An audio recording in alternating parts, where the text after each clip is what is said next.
எல்லோருக்கும் வணக்கம் நண்பர்களே. நம்ம ஷேர் மார்க்கெட் என்ன வீழ்ச்சி போய் நேத்து அமெரிக்க ஷேர் மார்க்கெட் பாருங்க, கண்ணா பின்னான்னு பிளட் பாத் ஆயிருக்கு. டவ் ஜோன்ஸ் 2% இறங்கியிருக்கு, நாஸ்டாக் இண்டெக்ஸ் 2% இறங்கியிருக்கு. இதுக்கெல்லாம் காரணம் என்ன?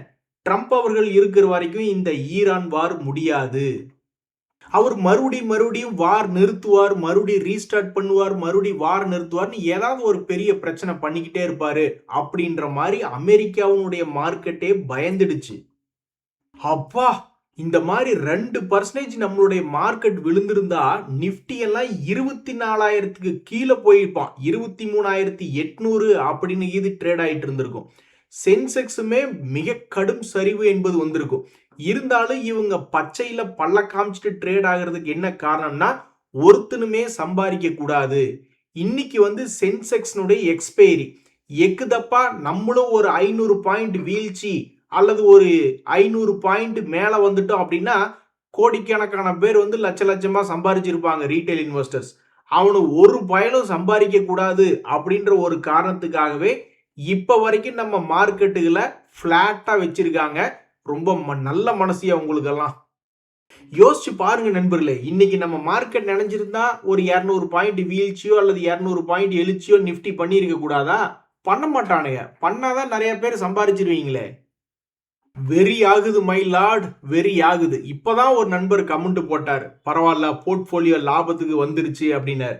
இன்னைக்கு நான் போய் எடுத்து பார்க்குறேன், என் போர்ட்போலியோல பெருசா எந்த பங்குகளுமே ஏறல. மார்க்கெட்டை பிளாட்டா வச்சிருக்கானுங்க, ஆனா பல்வேறு பங்குகள் என்பது இறங்கி தான் கிடக்கு.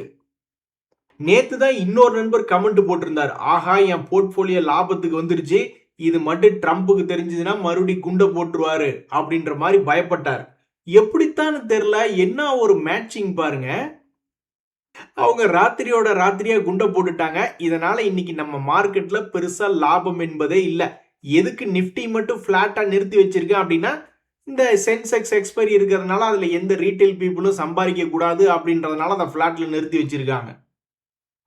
இதுல இந்த தங்கமயில் வேற, பார்த்து பக்குவமா ஊதுங்க கோபால். இப்படி தொடர்ந்து பால் ஊத்திட்டே இருந்தீங்கன்னா எங்க போர்ட்போலியோ என்ன ஆகிறது அப்படின்ற மாதிரி தங்கமயில் ஷேர் இன்னைக்கும் அதனுடைய Q1 ரிசல்ட் தாங்க முடியாம 10% இறங்கியிருக்கு. ஆனா இங்க நீங்க மிக முக்கியமான ஒரு விஷயத்தை கவனத்துல வச்சுக்கணும்.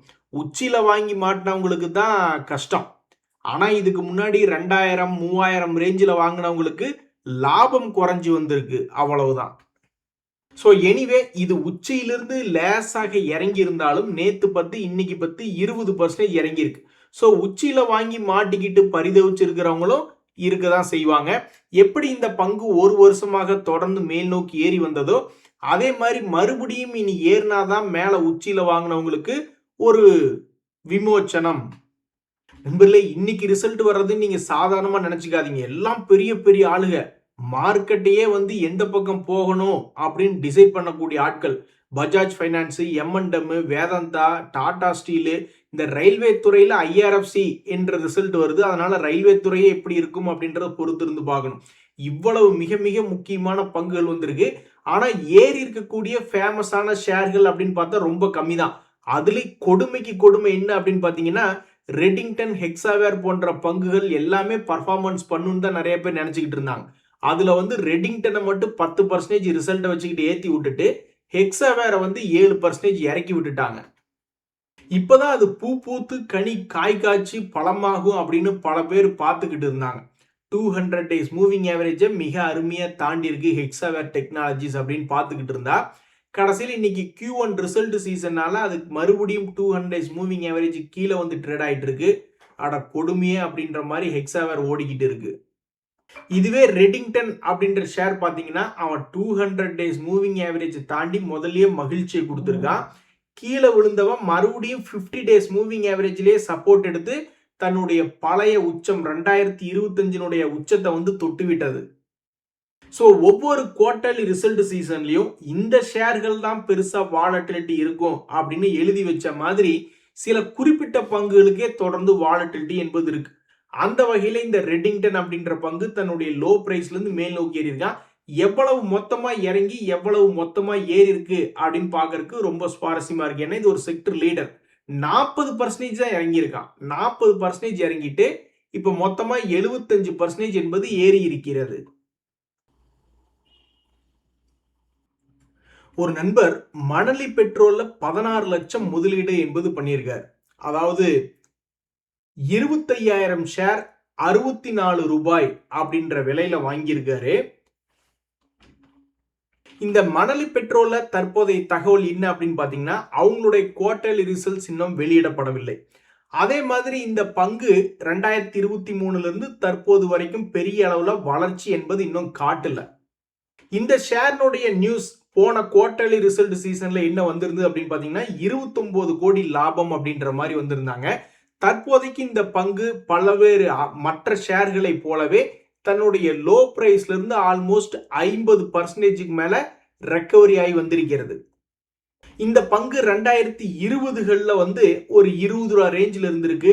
இடைப்பட்ட நேரத்தில் மார்க்கெட் ஓரளவு புல்லிஷ் ட்ரெண்ட் இருக்கும் பொழுது 140 வரைக்கும் வந்திருந்தது. அதுக்கப்புறம் தான் மார்க்கெட் ஒன்றும் சரியில்லைங்களே. இப்போ கூட பார்த்தீங்கன்னா சமீபத்தில் வார் ரிலேட்டடான நியூஸ்ல பல்வேறு பங்குகள் கீழிருந்து மேலே ஏறி வந்தான். அந்த நேரத்தில் இந்த பங்கு ஒரு 60% என்பது ஏறி வந்திருக்கு. ஸோ இந்த ஷேரை வச்சிருக்கிறவங்க அடுத்து வரக்கூடிய Q1 ரிசல்ட்ஸ்ல எந்த அளவுக்கு இவங்க பர்ஃபார்மன்ஸ் காட்டுறாங்க அப்படின்னு பார்க்கறதுக்கு ரொம்ப ஆர்வமா இருக்காங்க. இந்த மணலி பெட்ரோல் இல்ல, எத்தனையோ பேர் பல்வேறு ஷேர்கள்ல பணத்தை போட்டு, அது ஒரே ஷேர்ல பணம் போட்டா என்ன, பல்வேறு ஷேர்ல பிரிச்சு போடுறாங்க. எப்படி பார்த்தாலும் வேல்யூவேஷன் என்பது ஒண்ணு. ஆனா பெரும்பாலும் பல பேர் வந்து ஒரு 10% மேல ஒரு ஷேர்ல சில பேர்லாம் பணம் போடுறது இல்லை. அது ஒவ்வொருத்தரும் ஒவ்வொரு கான்செப்ட். அன்னைக்கு கூட ஒரு நண்பர் வந்து தமிழ்நாடு மெர்கடைல் பேங்க்ன்ற ஒரே ஒரு ஷேர்ல தான் பணம் போட்டிருக்கேன், அது 1000 ரூபாய் வந்தா வீடு கட்ட போறேன், இல்லைன்னா பரவாயில்ல அப்படின்ற மாதிரி கொண்டுகிட்டு இருந்தாரு. ஸோ இது மாதிரி பல்வேறு பங்குகள்ல பணத்தை போட்டு ரொம்பவுமே காத்துக்கிட்டு இருக்கிறாங்க. எதுக்கு? அதோடைய பழைய ஹை வந்துச்சுன்னா கூட பரவாயில்ல, அல்லது அதையும் தாண்டி புதிய உச்சம் வந்தாலும் பரவாயில்ல அப்படின்ற மாதிரி பல பேர் காத்துக்கிட்டு இருக்காங்க. இப்போ விப்ரோ அப்படின்ற ஷேர் தான் இருக்கு. இதுலயும் எத்தனையோ பேர் வந்து ஆயிரக்கணக்கான ஷேர்களை வாங்கிட்டு வெயிட் பண்ணிக்கிட்டு தான் இருப்பாங்க. எதுக்கு? அது தன்னுடைய பழைய ஹையை வந்து தொடும் பொழுதோ அல்லது அதை தாண்டும் பொழுதோ கொடுக்கணும் அப்படின்ற மாதிரியான ஒரு காத்திருப்பு. ஸோ இது எல்லாத்துக்குமே என்ன தேவை? பெரிய அளவுல லாபம் செய்யறதுக்கு நீங்க எடுத்த இடத்துக்கு பிறகு ஒரு பெரிய திருப்பம் வந்து அந்த மார்க்கெட்டை மேல கொண்டு போகணும். அந்த மாதிரி நடப்பதற்கு வாழ்த்துக்கள். நண்பர்களே, பல லட்சம் பணத்தை போட்டுட்டு இந்த மணலி பெட்ரோ கெமிக்கலோ அல்லது விப்ரோ போன்ற பங்குகளை தவிர்த்து இன்னும் எத்தனையோ பங்குகள்ல பல பேர் பணத்தை போட்டு காத்திருக்கிறாங்க. எதுக்கு? ஏதாவது ஒரு திருப்பம் வராதா அப்படின்ட்டு. அது மாதிரி கீழே விழுந்து கிடக்கக்கூடிய அல்லது கீழே இன்றைய தேதியில விழுந்து கிடக்கக்கூடிய பங்குகள் அப்படின்ற ஒரு லிஸ்ட் எடுத்து பார்த்தோம்னு வச்சுங்களேன். சில பங்குகள் ஒரு எக்ஸாம்பிளுக்கு, அதாவது ஃபிளையர் ரைட்டிங் இண்டஸ்ட்ரீஸ் அப்படின்ற ஒரு ஷேர், அது தொடர்ந்து லாபம் செய்து கொண்டிருக்கக்கூடிய பங்கா இருக்கு. பெரிய அளவுல அதனுடைய லாபம் வளர்ச்சி அடையல, பட் அதனுடைய சேல்ஸ் என்பது ஓரளவுக்கு வளர்ச்சி என்பது சமீபத்தில் அடைஞ்சிருக்கு. ஆனா இந்த ஷேருக்கு நேர்ந்த கொடுமை என்ன அப்படின்னு பாத்தீங்கன்னா, போ போ கீழே விழுகு, நான் உன்னை தடுத்து நிறுத்த முடியுமா அப்படின்ற மாதிரி இந்த ஷேரை வச்சிருக்கிறவங்கனால எப்படி இதை தடுத்து நிறுத்த முடியும்? அவன் பாட்டுக்கு கீழே விழுந்துட்டான். ஸோ இப்படி கீழே விழுந்து கிடக்கக்கூடிய பங்குகள் அவன் திரும்பி தன்னுடைய பழைய கையை வந்து தொட்டுட்டாவே பல பேர் லட்சாதிபதி ஆயிடுவாங்க. இந்த ஃபிளையர் அப்படின்ற பங்கு கூட திடீர்னு ஒரு முறை கீழிருந்து மேலே திரும்புற மாதிரி ஒரு 75% திரும்பி மேலே வந்தான். அப்படி வந்துமே அவனுடைய பழைய கை கிட்டத்தட்ட 150% இப்ப இருக்கக்கூடிய விலையிலிருந்து தள்ளி இருக்கிறது. அதை வந்து அவனால பிடிக்க முடியல. ஸோ இந்த ஃபிளையர் ரேட்டிங் இண்டஸ்ட்ரீஸ் போன்ற பங்குகளையும் எத்தனையோ பேர் பணத்தை போட்டிருப்பாங்க. இதுல என்னைக்காவது வாழ்நாள் திரும்புமா, திரும்பி தன்னுடைய பழைய கையை கீது போய் தொடுமா அப்படின்னு பல பேர் காத்துக்கிட்டு இருக்காங்க. இது மாதிரி இன்னும் பல எக்ஸாம்பிள்ஸ் இருக்கு. வாரி எனர்ஜிஸ் அப்படின்ற ஷேர், இவனும் சாதாரண ஆள் கிடையாது. இதுவுமே சமீபத்திய ஹையை திருப்பி பிடிச்சான்னு வச்சுங்களேன், அதுக்கே 50% என்பது திரும்பி ஏறி வரணும். ஆனால் அதனுடைய வீழ்ச்சி, இப்ப இருக்கக்கூடிய வீழ்ச்சி கரெக்டா இப்ப 2026ல இதே பீரியட்ல இருந்து தான் பிக்கப் ஆகி 2 முறை மேல் நோக்கி போயிருக்கான். இப்ப இந்த 3வது முறை என்ன பண்ண போறான்னு தெரியல. சோலார் செக்டர்ல இருக்கக்கூடிய பங்குகளை எல்லாம் ஆச்சா பூச்சா அப்படின்னாங்க. என்னமோ பெரிய அளவுல மாற்றம் வரும் அப்படின்ற மாதிரிலாம் நிறைய சொல்லிட்டு இருந்தாங்க. ஆனா இப்ப இந்த சோலார் எனர்ஜி செக்டர்ல இருக்கக்கூடிய பங்குகளுடைய சக்தி எந்த அளவுக்கு இருக்குன்னா, இறங்குனா ஏறுறதுக்கும், ஏறி இருந்தா மறுபடி கீழே வந்து விழுகிறதுக்கும், மறுபடி கீழே விழுந்தா மறுபடி மேலே ஏறுறதுக்கும் போன்ற அளவுக்கு தான் இப்போதைக்கு இது போன்ற ஷேர்களுக்கு சக்தி இருக்கு. புதுசா ஏதாவது ஒரு பிரேக் அவுட் ஆகி புதிய உச்சம் போங்கயா அப்படின்னா இப்போதைக்கு அந்த மாதிரி பெரிய அளவுல இல்ல. இங்க பாத்தீங்களா, லாரஸ் லேப்ஸ் அப்படின்ற ஒரு ஷேர், இவனை எங்காவது தடுத்து நிறுத்த முடிஞ்சிருக்கா? அவனுடைய சக்தி எல்லாம் வந்து புதிய உச்சம் புதிய உச்சம் புதிய உச்சம்னு போய்கிட்டே இருக்கான். இவனுக்கு யார் என்னைக்கு பாயாசத்தை போட போறாங்கன்னு தெரியல. பட் அவன் பாட்டுக்கு 2025ல வெறும் 400 ரூபாய்க்கு இருந்தவன் இப்ப 1700ல ட்ரேட் ஆயிட்டு இருக்கு. ஸோ எப்படியோ இந்த வாரி எனர்ஜிஸ் அப்படின்ற ஷேர்லையும் ஏதாவது பெரிய அளவுல திரும்பி வராதா அப்படின்னு பல பேர் லட்சக்கணக்கில் பணத்தை போட்டு பார்த்துக்கிட்டு இருக்காங்க. இன்னொரு கொடுமையான சம்பவம் என்ன அப்படின்னு கேட்டீங்கன்னா, கீழே இறங்கி கிடக்கக்கூடிய இன்னொரு பெரிய பங்கு லெமன் ட்ரீ ஹோட்டல்ஸ். இத்தனைக்கும் அந்த ஷேர் வந்து ஏதாவது லாஸ் மேக்கிங் கம்பெனியானா கிடையாது. முதல்ல அவன் பண்ணிக்கிட்டு இருந்த லாபத்தை விட இப்ப Q1 ரிசல்ட் சீசன் இன்னும் வரல. பட் Q4 ரிசல்ட் சீசன்ல 116 கோடி லாபம் அப்படின்ற மாதிரி வளர்ச்சியை தான் காமிச்சிருக்கு இந்த லெமன் ட்ரீ ஹோட்டல். இந்த லெமன் ட்ரீ ஹோட்டல்ஸை பொறுத்த வரைக்கும் அது ஒவ்வொரு வருஷமும் 22% என்பது கடந்த 5 வருடமா சம்பாரிச்சு கொடுத்துக்கிட்டே இருக்கு. ஆனா இந்த வருஷம் தான் என்ன பிரச்சனைன்னு தெரியல, ஒரு 26% மார்க்கெட்ல இறங்கி கிடக்குது. எல்லாம் அந்த ஆண்டவன் செயல் அப்படின்ற மாதிரி இந்த ஷேருமே இறங்கி கிடக்கு. இதுல எப்ப ஒரு திருப்பம் வந்து தன்னுடைய பழைய ஹை போகும், அதுக்காக இந்த லோ பிரைஸ்லயும் எத்தனை பேர் என்டர் ஆகாமையா இருப்பாங்க. இதனோட இன்வெஸ்டர்ஸ் ஹோல்டிங் நம்ம எடுத்து பார்த்தோம்னு வச்சுங்களேன், ஆல்ரெடி பப்ளிக்லாம் 43% ஹோல்டு பண்ணிக்கிட்டு இருக்காங்க. FIS 19, DIS 14 ஹோல்டு பண்ணிக்கிட்டு இருக்காங்க.